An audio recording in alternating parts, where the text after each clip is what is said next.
I was going to just look at the players SB or the SBAO page. Even Yeah. though as a head coach in the league, I don't, or rather, I do see the game results and sort of have a grasp on who's good game in, game out. But because we were doing this from a draft perspective, then they're going to be in a different team next season or when they get to the SBA anyway. So it'll be more pleasant or more predictive to look at their attribute page and what we think of that instead of what we think of their season numbers in the league.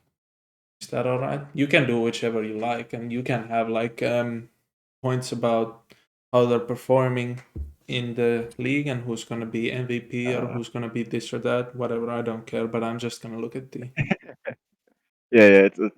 It's all about SBA potential if you're yeah. looking at the draft. And And the I think it's going to be interesting because we have such a big class of like good recreates, more or less. So you have a lot of options in the same range. yeah. All right. Welcome everyone to five of the week. Today we're gonna be looking at more than five things again. So back to the more normal flow of things. Back to Um, chaos. yeah, back to chaos. As you can hear, there's Nepto with me once again. Hello, hello. Hello, hello, big surprise, and of course Oko back at it. It's Oh our well. beloved host. Yeah, I don't think anyone else has the credentials to log into my accounts and stuff. So uh, You sure? don't don't think there would be episodes without me. It would be interesting though. Anyways, today we're gonna be looking at the upcoming SBA draft for season 61. So the way we'll go about this is looking at indicative points of SBA potential. So mainly the players' attribute pages instead of the context-based stuff that would be in the SPDL index of season 60, how they're performing this season, for example. Like that has no hold here. We're just looking at other indications of their future success, or Nepto can look at whatever he wants, but we're just gonna do that and then, yeah, um, try to make up our minds about some of these players here who look to be quite promising, at least so far. What's your first thought about the upcoming SBA draft class, Nepto? I mean, it feels a bit crazy because when I joined, recreates were the exception to the rule in the draft class. I know we had like, I think, five recreates in my draft class of about 20 to 30 people. And now we are looking at a draft class with 12 actives above 250 TPE, and 10 of them are recreates, even 11 if you count engine, and because he won't be claiming any carryover for his last player who retired last season. Yeah, well, definitely And you will count engine because that's yeah, just as a recreate, but not yeah, for carryover yeah, purposes. yeah, yeah. So in this terms of recreate, and same for Spartan. I mean, he has been around for a while, only making SPDL only players. Um, so he's no complete stranger as well. So Yeah, it's only recreates. yeah, I was just gonna make that point as well. Like, based on the players I see, at least on my SPAO, I know every one of them. Like, it's not, it's 100% ratio of recreate to drafty, which is whatever to me in this. Also, I didn't remember to mention it there, but also I won't be taking into account any carryover right now. I don't think we're gonna do any sort of ranking anyway of which one of the draftees would be best to select if you had the number one overall, because a lot of that may be context based as well. If you have a second year center I maybe don't want to pick a rookie center. That's just a little tip for everyone out there. I don't know if the rookie center is better than the second year center already, then get rid of the second year center and pick the rookie center. But that's just another tip for all you out there. Anyways, let's get cracking. I've sorted my page here based on the TP number. So number one here. Obviously. First up will be King Kunta. Username town Venice. Position center only. Build freak 7'4". Currently has a sort of a traditional two-way uncapping center thing going on with steals and blocks. No rebounds at all, but sort of a strong inside presence with free throws already in the mix. What do you think about King Kunta as a player so far? I sort of believe that if not for GM covering and the freaks being gone, Town wouldn't have created Kunda right now.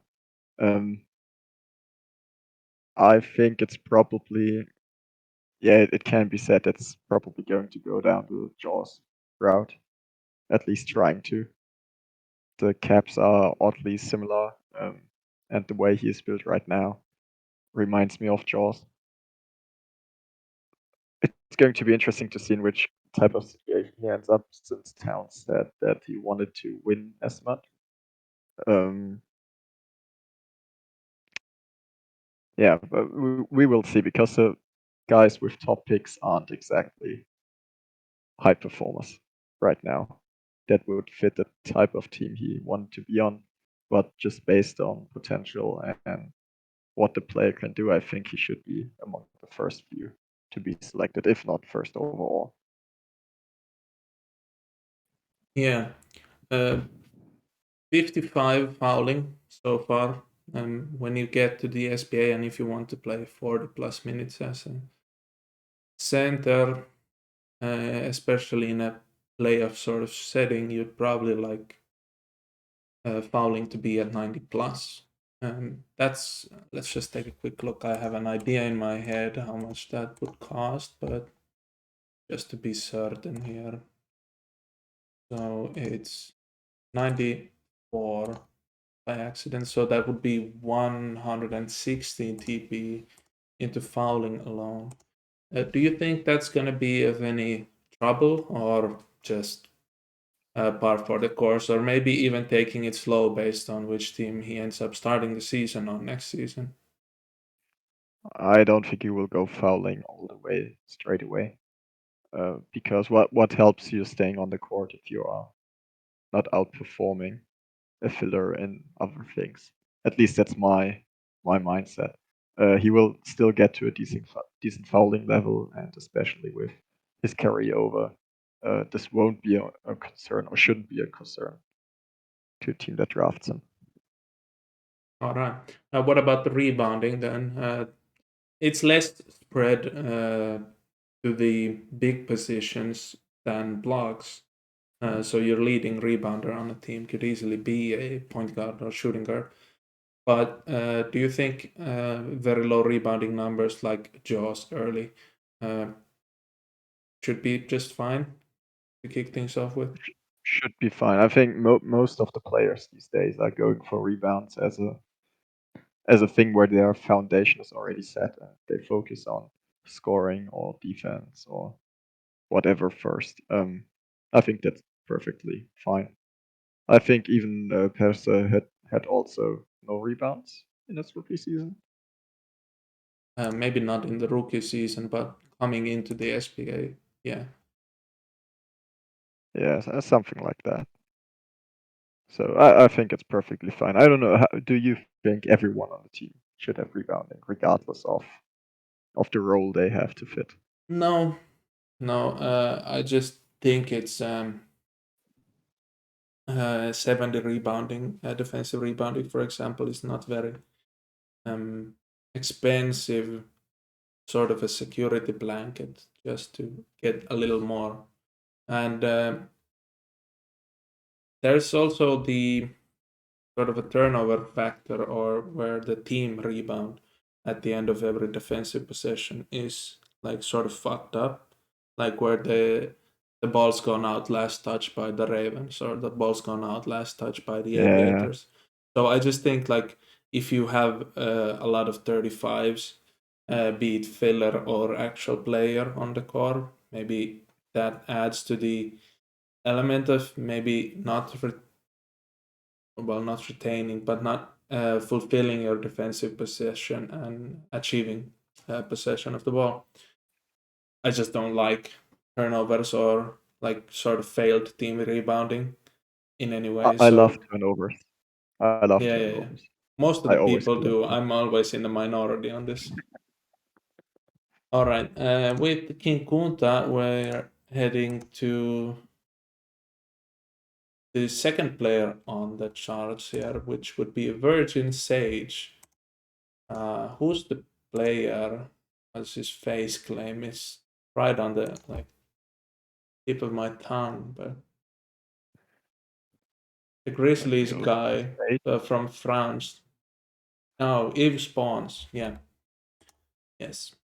All right. With that on out the way, Virgin Sage username Retu positions center and power forward, so standard build, and also weighing in at a hefty 400 pounds.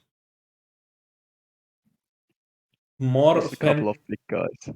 yeah, yeah. More offensive version uh, of a big man player than King Kunta. Definitely has a 35 in blocking and only a 40 in steals. Curiously enough, a 70 in fouling, but much more offense with 60 handling, 80 inside, 80 free throw, 80 strength, and 80 jumping, with a 70 jump shot added to boot. Uh, I guess with a high TP player, it's always the same thing for a big man player who has two-way promise and no significant indications that they're gonna do a gimmick build or anything like that. I think for me, this just goes in the bracket of very good player, full of promise. Uh, would love to have a player like this on my team as well. What do you think?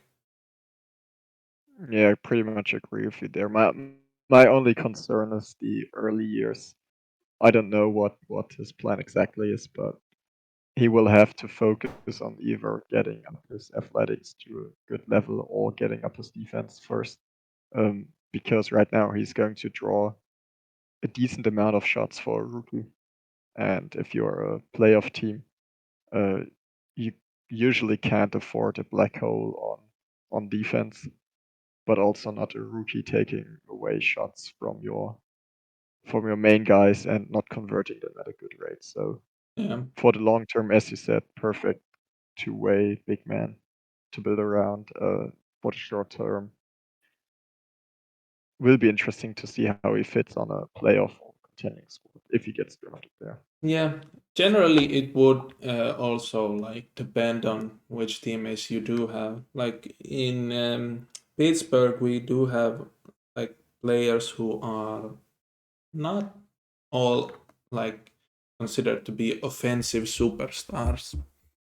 But Rauta Perse, when he came into the league, was considered an offensive superstar for his like career trajectory. But still, like in now in season 60, he's taken 4 least field goals on the team. Like all of Price, Takao, and Frost take more shots. Even Price. Yeah, Price takes more than Takao. Price is That the second highest used player. that's interesting. Yeah, so like this was also like I originally But yeah, wanted to make okay. this point with Cannon and Frost and other players, but it's more apt with the current lineup Yeah, out there, like where you maybe still, like, even with all the investment, if like Sage does not have 3-point shooting, if your team's focus is on a lot of 3-point shooting and then working from outside in, maybe you're just strong finisher who would like to do more. But then in that case, that means maybe you have a lot of TP invested for little to no reason. But anyways, it all Yeah, I depends on the think the team difference makeup. is the jump shot investment that they have. Yeah, perhaps. Like Sage's jump shot of 70 is good and bad, like depending on where he wants to go with this. Like, and what team he ends up on again. Like, uh, but there's plenty of examples of players like him who end up on a team that's like in the 25 to 35 win range, where they sort of look good, but it amounts to not that much. Like they can have big games, big nights, and like have a feel good thing going on where sometimes you put up 44 points on a 7th year or 8th year defensive player of the year sort of thing, but also you're not like elite on either end yet, whereas you can be counted on every game against any opposition. So I just think like you said, like you agreed with me there on the top, and it's only like a minor. I don't remember if you said concern, but just a point of emphasis, really. Like this could change how he looks on the team, and definitely could, yeah. But I don't think it's like too out of the woods, really. Seems like just normal offensive power forward less center stuff so far. Excited to see how it starts with during the rookie contract. Do you have anything else on Sage, or should we move on to the next No, player? probably not, because I feel like we will get into the same train of thought a couple of times Well, that's with good this stuff draft always. plus. Next up, we have a 9 quinn username behind 9 quinn Severin Halo. Positions also power forward slash center, standard build, only weighing in at 325 pounds. And his face claim, I do know, it's Zion Williamson. Very easy to recognize, of course. Again, would sort of think that most of these players are similar, but also they do have their nuances. 9 quinn has no steals, but 80 blocking. Also 75 post defense. No And jump 70 shot. defensive rebounder. Yeah, Sage also had 70 defensive rebounding, if I did not mention that, I think. Sage, yes, 70 defensive rebounding. Also 85 inside, 70 free throws, and strength and jumping in the 70s. Would you say 9 quinn is like on a similar trajectory still to Virgin Sage, but maybe a little more like I hate to say it, but GM friendly build so far, where you can do little or do more if you're on a really bad team who's maybe looking to improve their lottery odds instead of aiming for the playoffs? I think he's fit quite well to be molded into a ready starter in his first season already. Um, just like Pablo was for the Ironman. Um, I'm just taking him a lot because he's the most recent example of this. Because maybe you could also call Calderon it, but he has a different type of build. Yeah, I like that he has that defense already, especially post. He is underrated. Um, I feel like in many parts of the league, and has some blocking, some decent fouling. Um, yeah, I think he can fit quite well into any rotation, and then it depends on what the team wants from him, and he can deliver on that uh, in whatever capacity. And obviously, for the long term, if he keeps at it, he will be a decent force.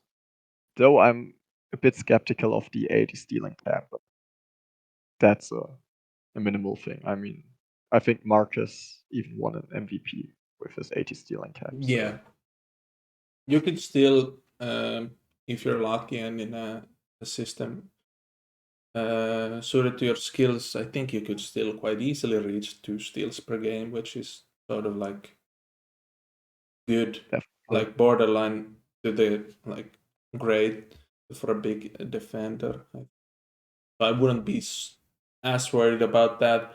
I'm interested though that instead of stealing left uncapped, jump shot is uncapped, even defensive rebounding is uncapped.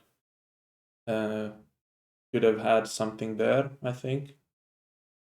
But Yeah, that's just the like, classic rebounding or whatever. But I think it's still fine. Um, if as long as he got some decent blocking and posty, he's going to be good defensively. So, and obviously has the major scoring attributes and athletics and inside and jump shot and free throw untapped. So like inside the paint force on both ends of the court. Can't go wrong with that one. yeah. All right. Let's move into the fourth player. Also, not a center eligible player this time around. So there's Lena Renee Robinson, username Paria. Uh, point guard slash point guard slash. Let's try that one more time. Point guard slash shooting guard of the very famous Robinson basketball family. Yeah, weight 175. Not sure if that's been proven that higher weight improves your rebounding, but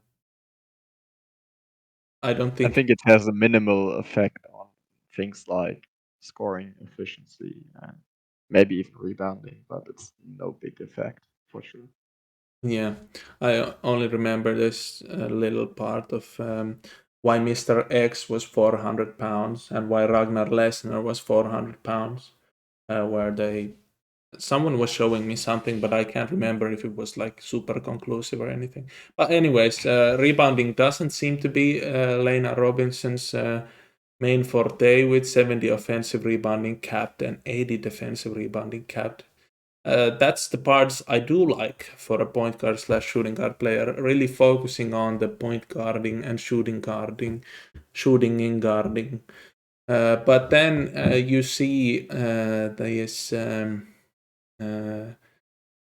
not a Swiss knife, but let's say maybe a Luxembourgian knife special, where you have no scoring other than medium to low to medium 3-point shooting, and then you have passing and stealing and quickness. That's quite uninteresting as a build, in my opinion. Like uh, with the not like to mention that you only focus on like 2 or maximum of 3 aspects of the game rather than all of them. You also have a lot of competition in this specific instance, with tons and tons of players aiming to do the same. So it's not like even you have a novelty thing where you are easily the best defensive point guard in the league or anything like that. So you're just, at this current climate of SPA, you're just one of 15, more or less. What do you think of Elena Renee Robinson? I mean, I know a bit because obviously Paris on the Lightning, Mm-hmm. and we've talked a bit over it. Um, but yeah, I like the build, uh, especially if we come back to how SBA ready as a player. Low usage passing guards are the lifeblood of the Ravens right now, just forcing all that usage onto their prime big men, or prime front court more or less, with King also in there. Um, so 94 stealing is a bit, how do I say it? Bit overblown for the SBDL probably. Um, I think it will work out great, and obviously has the caps to get into a two-way menace down the line and still provide decent rebounding. So I quite like it. Yeah. Well, if you had about the 94 stealing, like some builds I know from experience that you need to start your build path already in the SPDL if you want to do something right away in the SBA. For example, if you start with 85 stealing, like if you are drafted with 85 stealing, to get to 99 before you play your first game, it would still take like 120 TP. So that's a long Yeah. way to go in between. So some people have loftier aspirations than being good in the SPDL, which I've already proven on two separate occasions of having sort of a shit player with, at the first go around, a little bit of hype, but then maybe people realize that I don't want to like suit my players to be good in the SPDL yet. But anyways, yeah. Do you think it's a benefit, not as of yet, to focus so much on the rebounding, whereas a lot of the other players that are like defensive point guards also like have a real hard on for rebounding, both offensive and defensive rebounding? I have a difficult relationship to rebounding in FBB. Yeah, I think it's crucial to a team's success and often overlooked. I just remembered the Thunderbirds when they were like always missing out on the playoffs by like 5 wins for 6 seasons in a row, despite having the talent in pure TPE to do so, because they lacked rebounding and some kind of defense to make that final push. Um, so I think it's crucial, but at the same time, the payoff at a certain level gets so incredibly slim that I'm Mm. always not sure if it's worth to go on a high rate there. Um, I don't know if the effects are there, since most bigs also focus on a bit of rebounding. I think it's perfectly viable to keep that on the low as a guard. Yeah.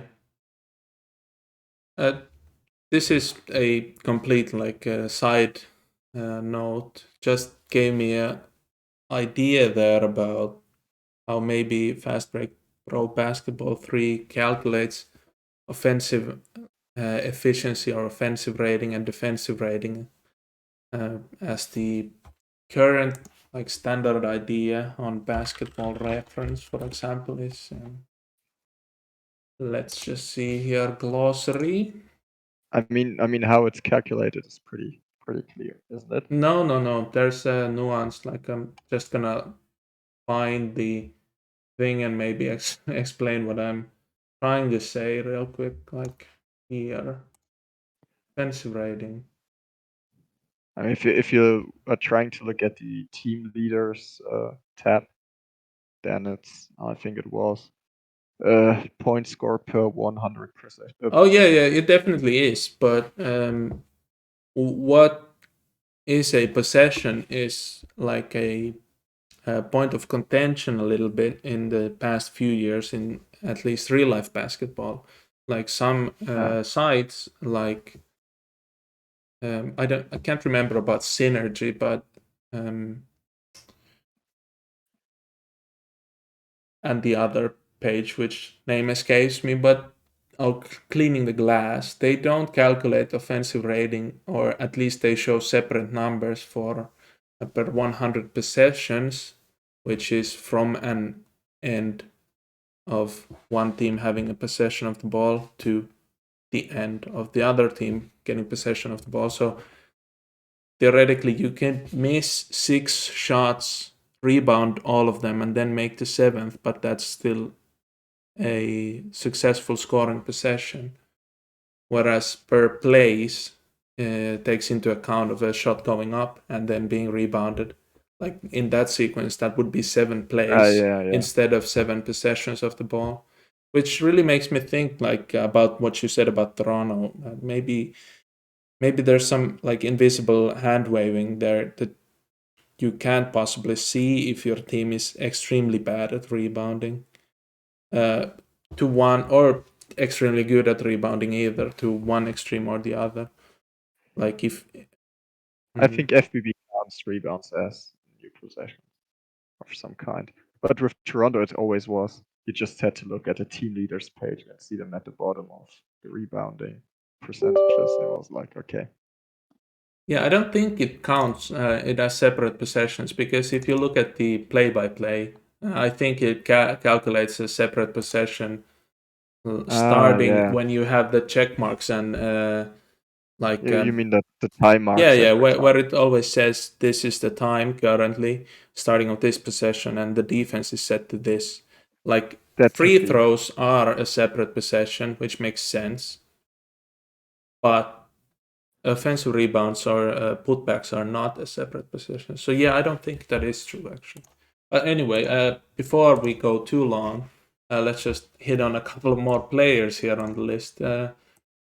Is this engine player headed to the SPA this time? Yes, I think. I think so. I haven't heard otherwise, but Yeah, well, to be fair, Mosi Moody, Moody Mosi actually played in the SPA as well. So shouldn't say is headed to the SPA because they also did. But anyways, Dom the Explorer, another point guard slash shooting guard with, I should say, maybe a carbon copy of what I said there before about Lena Renee Robinson, but curiously enough, less steals, and the leftover TP is allocated to, drumroll, Nepto, can you guess? Or do you know? You probably know. I know it. I know it.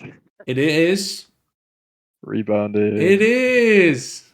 Hooray. So, yeah. Probably all the listeners, viewers, listeners, view listeners can figure out what's my thought process on this list. That you have a good player, helpful to a lot of teams, if not all teams, probably all teams, with 90 passing as well and 83-point shooting. But it seems more and more common that there are at least a dozen of these players to go around, and curiously enough, this is, well, now that we're here, I can touch on this a little bit. Maybe they hit a certain value nadir at some point, like Alex Wright, first 3 or 4 years, excellent contributor, maybe more valuable than his salary price would be. Then a couple of years in between there where it's still once again a work in progress. And then in his prime years and even in regression, once again a fantastic contributor where you have everything. Do you think that's fair to say about players who are on the come up now? Malphite Doom, for example, Yeah, I mean, as you were it's talking likely about those. fitting the team's needs. I don't know if it is that enjoyable as a player, Mm, but it certainly is helpful for the team. In this case, in both Alex Wright and Malphite Doom, it's both Houston. Surprise, surprise. yeah. But for obviously, it's helpful if you have those hyper specialized, especially on defense specialized players early on, that just enable your prime guys to take their turn and then wait for them to come online later on. Is Dietrich Schmidt another example of this? Is he a like I haven't kept up defensive enough point with guard? him. I just see him on a. I think he's Oh, playing it's small forward this Dietmar. season. It's Dietmar Schmidt, not Dietrich Schmidt. Anyways, yeah, also a I think defensive rebounding Dietrich, point. well, okay, sorry, German kicking in for a second. He was a filler, I think, for Overlord. Probably. Yeah. But yeah, a lot of players like that. Now that I was thinking about Schmidt, there's like more and more examples. But yeah, they seem to be quite highly valued still in the early of their careers. So maybe that's an easy way to cruise yourself to a finals appearance or even a championship ring. Being just a nobody, fifth player on a championship team. I mean, right now that's the name of the game in this cap or low cap environment, in comparison to like the 40s where you had 20 something million to spend and now you have 15. Yeah, but I just don't think it's very enjoyable. I wouldn't enjoy it, I think, but I had a power player to like that everyone. personally. At least I was the fifth sort of role player in another position and not doing the same thing as everyone else. Didn't really win a championship then, though, which was sort of sad. But like, it's not very interesting when of the 10 players in the game, or maybe even 11, 12, you're 11th best. Like, it's not very interesting. Like all the like your contribution is sort of invisible, or in the assists and steals column, which is like, even on freedom I didn't have any assists ever because never has to. Oh, yo, let me see that thing. And then he shoots. Yeah. One more point guard eligible player eligible in bold, since we're gonna be moving on to more variety right after this one. Houston Wright, a very fun name. I think of the famous Wright basketball family, a second generation player. Username Taiwo. Everyone, well, not everyone, I should say everyone, but Most most of the people should people know Taiwo as well. Weighing in at 215 pounds, so that's like less than J.R. Smith, or maybe Denver Nuggets J.R. Smith is something like 215, but that's for a player who's also eligible to play power forward and center in a real life setting. That It's a would be bit fun. too few. Yeah, that would be funny. Like, you have some players like Evan Mobley is like, he has all the weight and muscle hidden somewhere in his body, but he still looks very gangly. But Houston What's Wright, with Poku? oh yeah, Just throw me Pokushevsky, Poku at yeah, him. yeah. But That's a big Pokushevsky spot. is also somewhat like, he's very long limbed and tall, but he's also like been on that American human growth hormone diet since he's gone to America, because he looks like more filled in his Yeah, frame. he has put on a bit of weight, that's Yeah, for sure. yeah, like I can't believe sports science is so advanced in America compared to the rest of the world. Weird. And yeah. Maybe it's just also some professional basketball, Yeah, also more or that, less. yeah, that reminds me of the times when Cristiano Ronaldo and Gareth Bale, both when they joined Real Madrid, and after their summer training camp, they were like 15 kilograms heavier. Like, not 15 for Bale, because he also got huge before he moved to Real, but Ronaldo, like, when he had a Instagram post of some blood test being taken, his thigh was like as wide as the tray where he was holding his foot for the blood testing, and it was like massive, like weirdly massive compared to the very silky talented boy who used to play for Manchester United. Anyway, Houston Wright, also a player much like Dom the Explorer, has a bit of steals, has quickness, has handling, has passing, has 3-point shooting. No rebounds though, so maybe a market inefficiency there. Maybe you should look into that very famous rebounding, so you could be maybe as well sought after as Dom the Explorer. I'm gonna quickly pull up the player comparison thing. It always takes a little bit of time to load, so And in right. the meantime, I'll just Yeah, yeah, ramble over yeah. it. You can give your thoughts on the. So even though he's eligible to be a big man, I don't expect him to move anywhere past the small forward spot for the foreseeable future. Mm-hmm. How he spent his TP so far just doesn't fit a big man. Would need a huge investment to make him big man ready, I would say.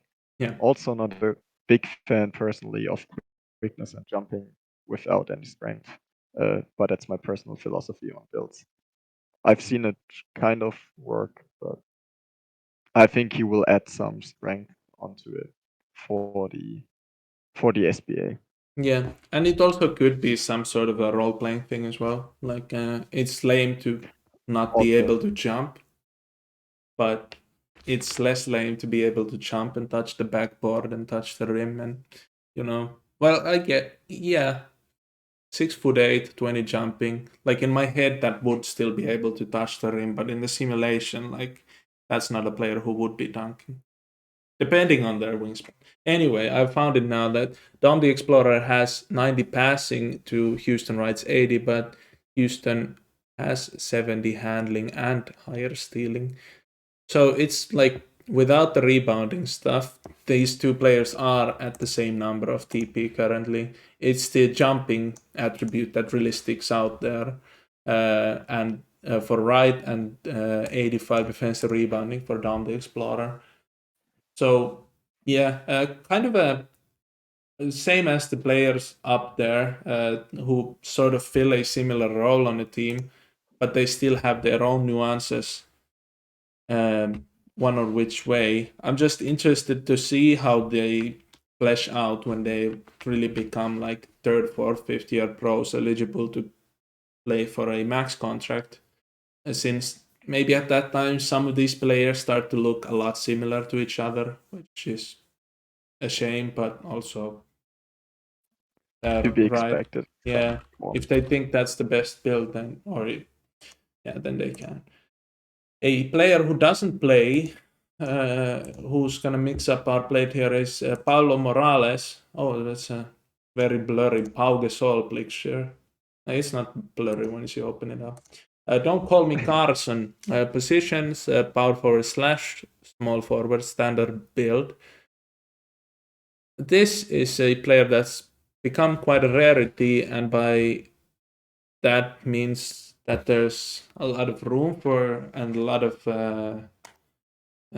hype, or maybe not hype, but like a lot of people have a power forward slash small forward sized hole in their roster. Definitely a two-way player who can shoot the three and is eligible to play small forward is like not a rarity, but sometimes filled by point guard freaks nowadays in our league. So, do you think oftentimes, what all the time? oftentimes it's point guard freaks. So at least it feels like it.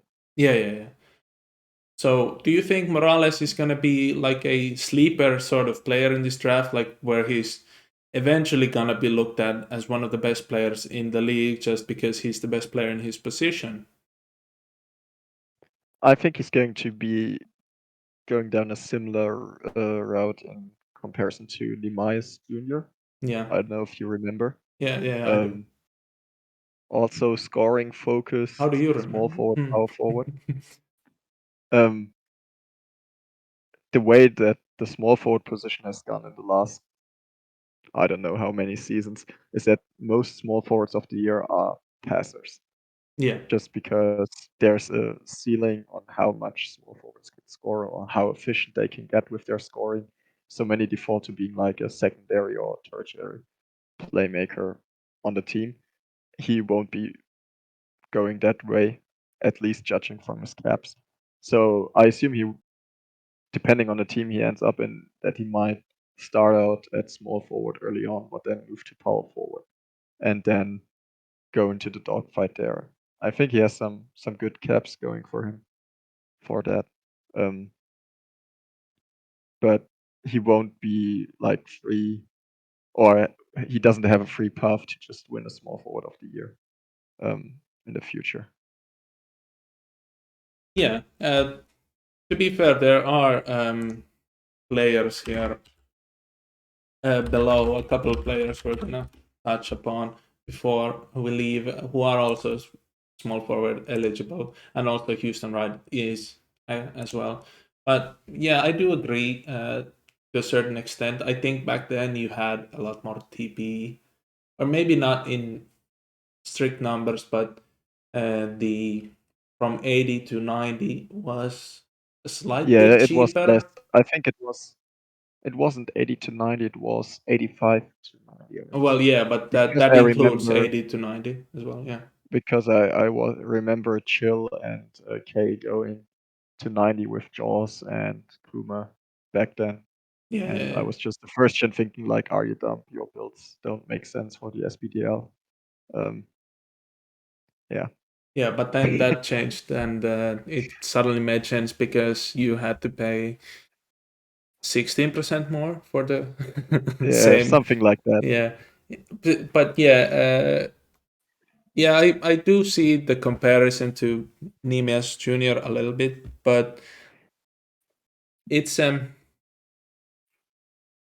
interesting thing because Nemes Junior for the first like say 5 seasons, can't remember if that's actually factual or not, but the beginning like from his time in the NCAA, maybe only had defensive properties just because it was like sort of mandated by whoever was coaching him at those stops, and maybe was more like this.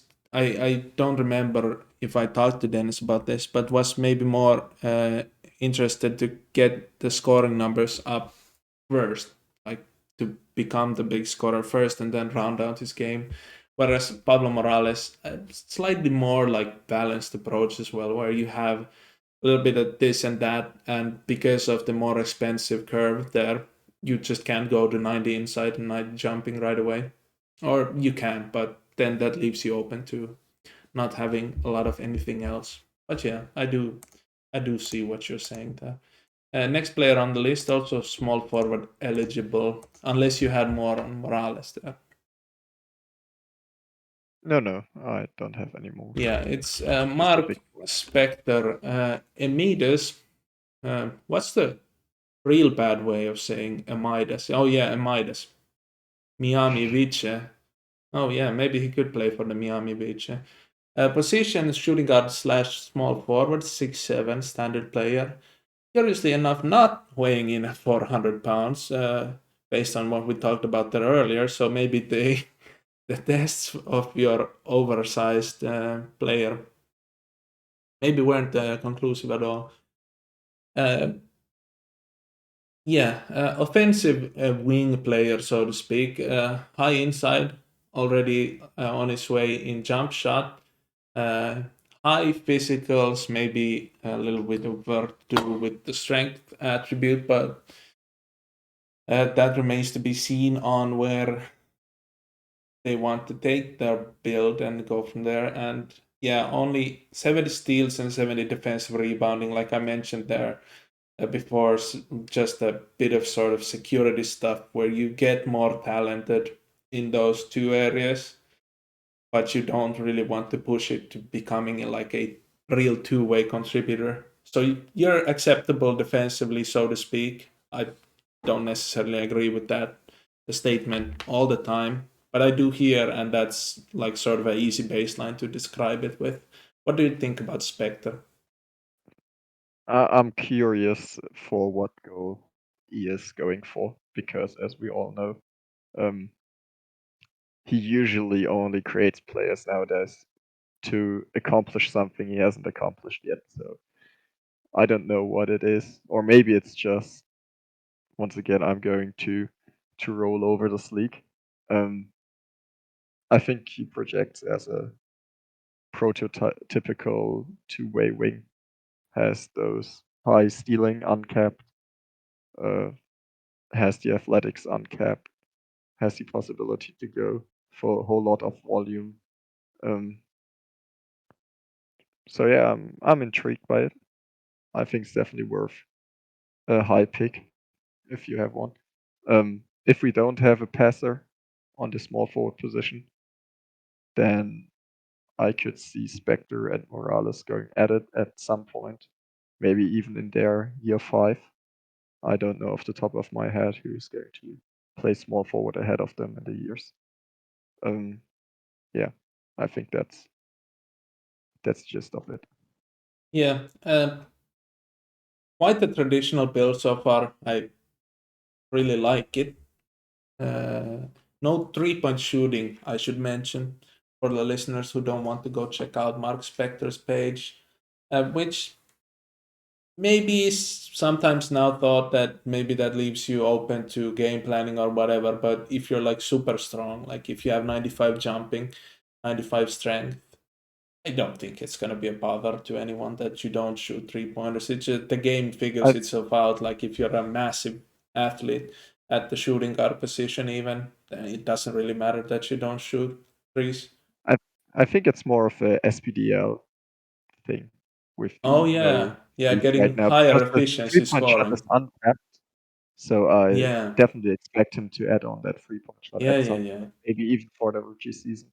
Um, because I did something similar in the with Magnus back then. Yeah, I see. I Um, see. Yeah. So like just getting more 2-pointers and more free throws instead of trying to rely on the volatility of 3-point shooting and yeah, the volume. SBA with SPDL with those athletics, he's just steamrolling Yeah, every yeah, yeah. defender, um, and doesn't need to settle for any 3-point shots. So I think Yeah. that's the rationale between behind this choice. All right. There's four more players to touch up on before we reach the 250 TP margin. Gloriously enough, beginning with my third filler, just for anyone if they didn't catch what that 250 TP mark there meant. So we're just gonna go through them a bit quick so we don't run overtime. Apologies for anyone here lower on the TP number. So it's up to you to prove your value in the SPA next season, so we can start the hype train on you early. Antoine Kuminge, Kuminge Junior, or no, yeah, actually, if it's Junior, it's just Kuminge Jr. I It's can, just Kuminge. yeah, Or you mean the user? yeah, the user. I actually Yeah, I don't know think if it that's stands for. junior. Yeah, I also positions small forward slash power forward as well. A lot of offense, inside 80, 3-point shooting at 82, which is fun. Little to no defense, 37 stealing and 70 fouling. I think that's par for the course if you're making a offense only player for the SBDL, and maybe who knows, starting in his seasons in the SBA. High athletics, pretty well rounded to score the ball, and aptly enough, the face claim is Kevin Durant of the ISO gang. What do you think about Kuminga uh, as a player? I mean, the lot of scoring, as you said, for for now. In the future, room to add some stocks into it. Um, Fouling cap has me a bit worried for his potential as a power forward. So maybe better suited for the small forward in some terms. But 90 fouling is also survivable as a power forward as long as you don't play the finals teams. Yeah. Yeah, Uh, One thought, I think Brock. that's a quick rundown. Yeah. Well, one thing popped into my head there about when you were talking about the small forward position, and we were talking about this in the past, and I've been very vocal about how it's the least impactful sometimes on your team's offense. Um, and like you mentioned, some of the best players, or at least deemed to be most valuable players for that position in the past few years, have also been passers a lot. If the like impact on the positional chart is, let's say, like it probably isn't, but hypothetically the least impactful, do you also think that you could get away with having a worse defender at the small forward position, or do you think it's still like you need to be uh, guarded against the threat of them just getting dunks left and right each game? I think it's okay to have like a lower stocks guy on the small forward position because, as you said, least impactful, and especially nowadays we don't have that many superstar threes. Like it's King, Witherspoon, Robinson, or Crest Robinson, and I'm honestly out of guys. Maybe Kowalski and Bridges Jr. off the top of my head. Um, So I think you can definitely get away with it. If you have a weak link, then small forward is the best position to have him at. Yeah, Um, Yet I still think getting some rebounding or team defense out of the spot would be great as well. yeah, yeah. I typically thought of it as same as in real life basketball terms, that at the point of attack or as the point guard sort of defender, you can sort of be the worst defender man on man in coverage because you always will have help. But in the game engine, it's still questionable on what things sort of affect help defense. Is it just the center position player being the main help defender, or does it depend on if the opposition center or the guy that the center happens to be guarding is shooting 3 pointers? I don't know. That just was a little thought there. Remains to be seen though, and I do agree partially that you can like have this sort of player quite easily there, at least to kick things off with. The next up, called Cirillo, username Spartan, like you said, their point guard slash shooting guard standard build. Sort of a like a more throwback style of player where you have some jumping, some inside, but then still also very good 3 point shooting and good passing.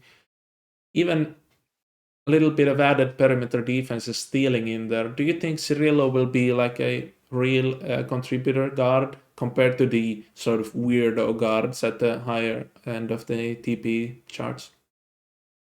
It's a bit insulting to call them weird cards and not contributing. Oh, no, I So I didn't get say they where aren't you are coming from. contributing, yeah, but they're just Yeah, I get weirdos. where you are Yeah. coming from. He's producing more raw numbers than the others that we've talked about before. Yeah, as I said, I don't like this quickness jumping combination, but that's something that can be fixed with carryover and like the whole drafty TPE that you usually get. And time as well. Yeah, so I think he will be fine. He has a bit more of an offensive ceiling than some of the others, based on his caps. Um, but he should be like an effective two-way guard um, at the end of the day, with the opportunity to go for a triple double build like Campazo right now. Just based off the caps, remains to be seen if he wants to swing that way. Yeah. My baseline feeling on it is that he's no less interesting than Robinson, Explorer, or Wright.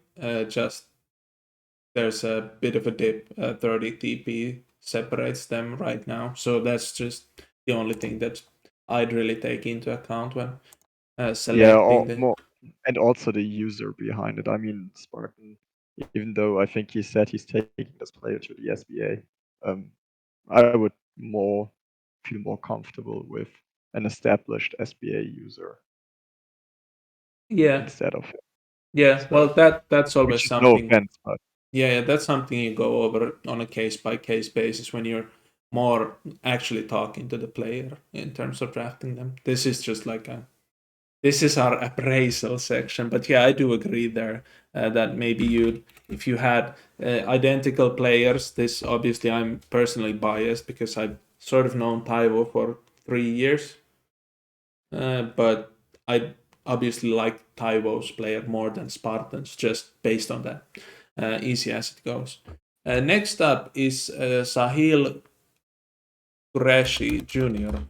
Um, Jimmy Butler, or James Buckets, as his face claim, a standard shooting guard slash small forward, or rather small forward slash shooting guard, 6'7", uh, has inside scoring, has mediocre 3 point shooting, also has athletics on their way up to become an offensive player, but also has allocated a lot of TP into defensive rebounding, post defense, curiously enough, stealing, and then also 72 passing. Uh, I kind of like this idea where earlier I was talking about how you have players who can do two things Here you have a player who can do most of all things. What do you think about Qureshi Jr.? Right now, he feels like stuck in the middle, but also reminds me of Felix Lettuce Lutic, Lutece? who Yeah, yeah. had like also this like lot of things on 70 build heading into the draft Lutis?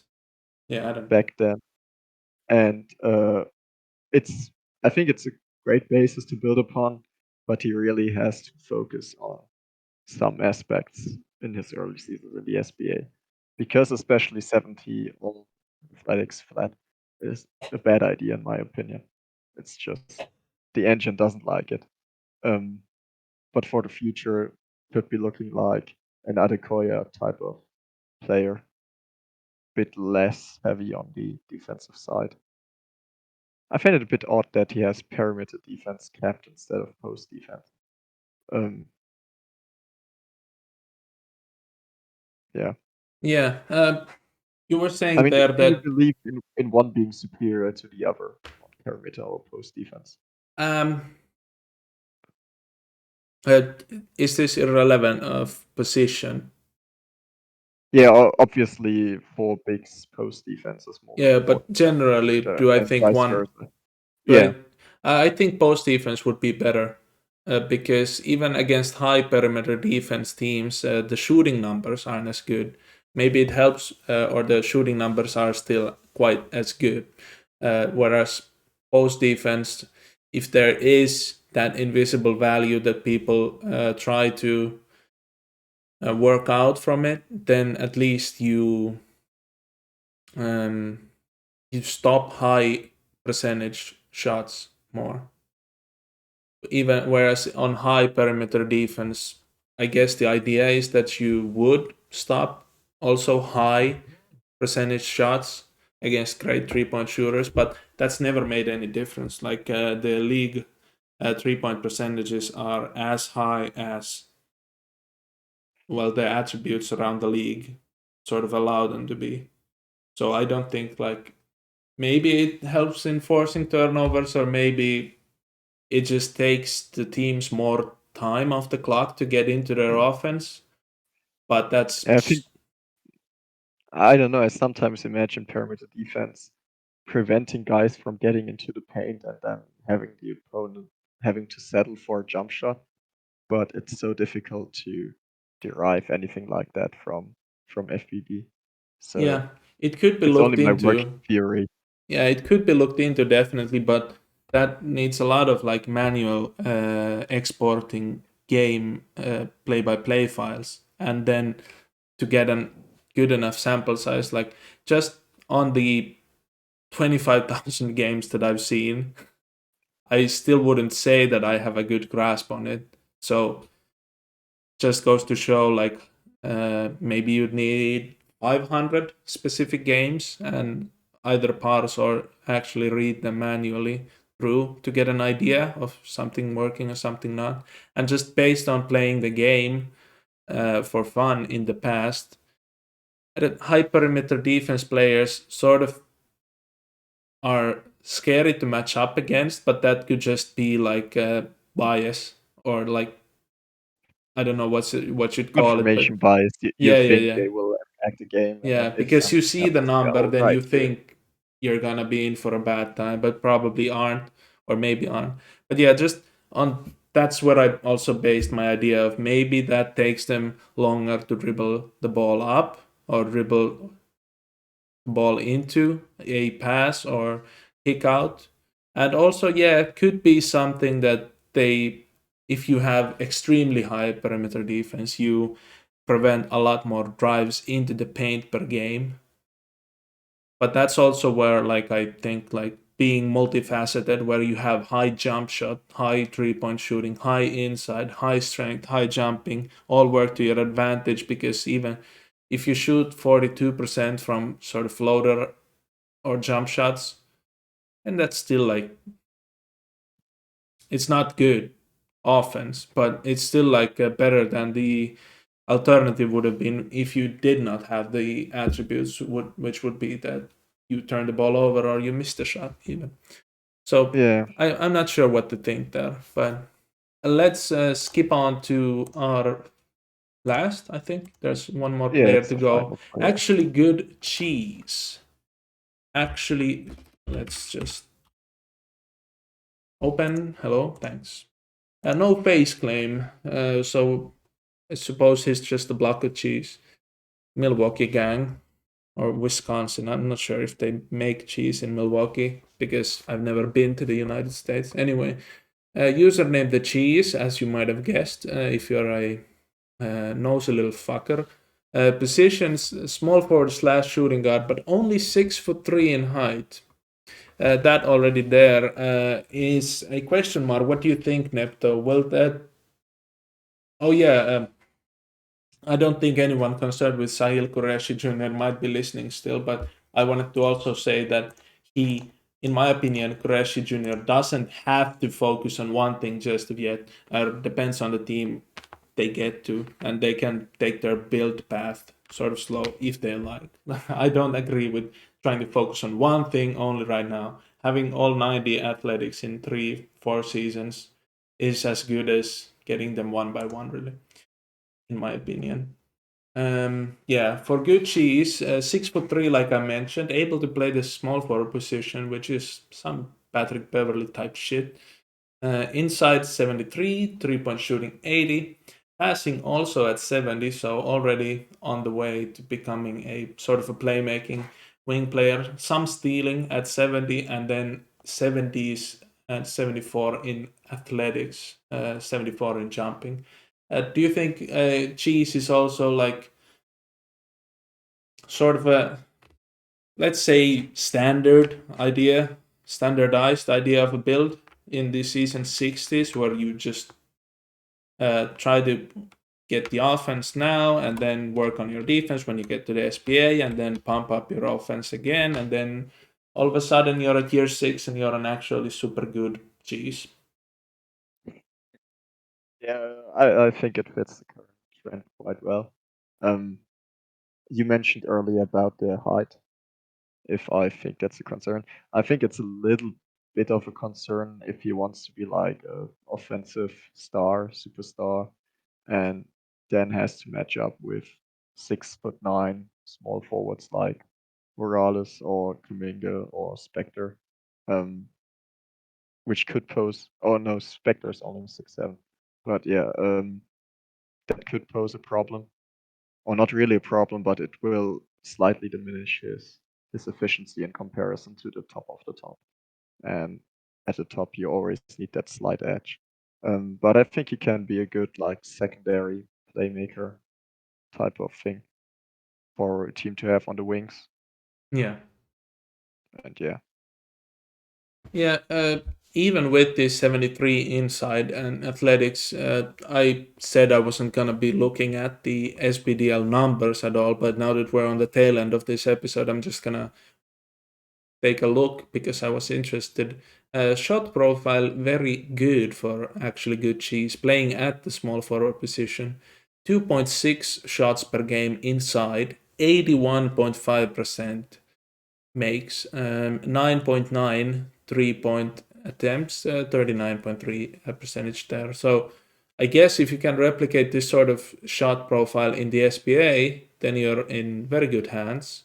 3.9 jump shots attempted per game in the SBA will be like sort of on the high end, I think, but that's just because of the min maxing of everyone else's builds, since Cheese doesn't have jump shot and is still working towards their goals in athletics. That seems acceptable to me.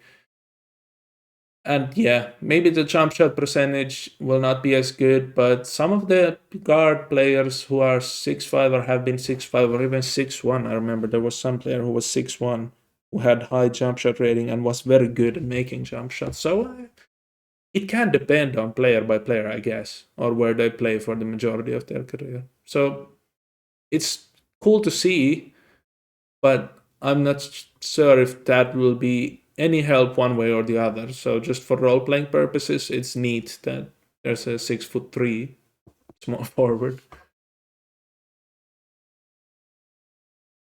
yeah, I Eh, think it bows down to it. I mean, I still don't know how much I should rate height as an effect, but yeah, the shot profile is nice for a 3-point shooter. Um, but as it is with FBB, inside is king, and I don't know if he can tune his inside attempts or inside percentage high enough in comparison to like other top tier talent, but let's say above average certainly will do. Yeah. All right. Above average will do again for yet another episode has gone by the 1 hour mark and quite easily did as well. Uh, Hopefully, everyone who's been mentioned here sort of has some more ideas for their player and has more clarity on what they want to do in the future, or some players who we just held praises to will just be reinforced in their beliefs that they're doing the right thing. Anyways, it's been a pleasant time talking about not a because the users we're talking about are familiar to us. It's not a new topic or a refreshing topic in most senses, at least, but it's still different from our typical. Let's talk about what's going on with Magnus Ekström stuff of the SPA. So, with that, it's a thank you from me and I believe from Nepto. Nah, nah, All right. not today. Yeah, he'll just see you again next time, as will I. So thanks again for listening to Bibida Ba of the Week.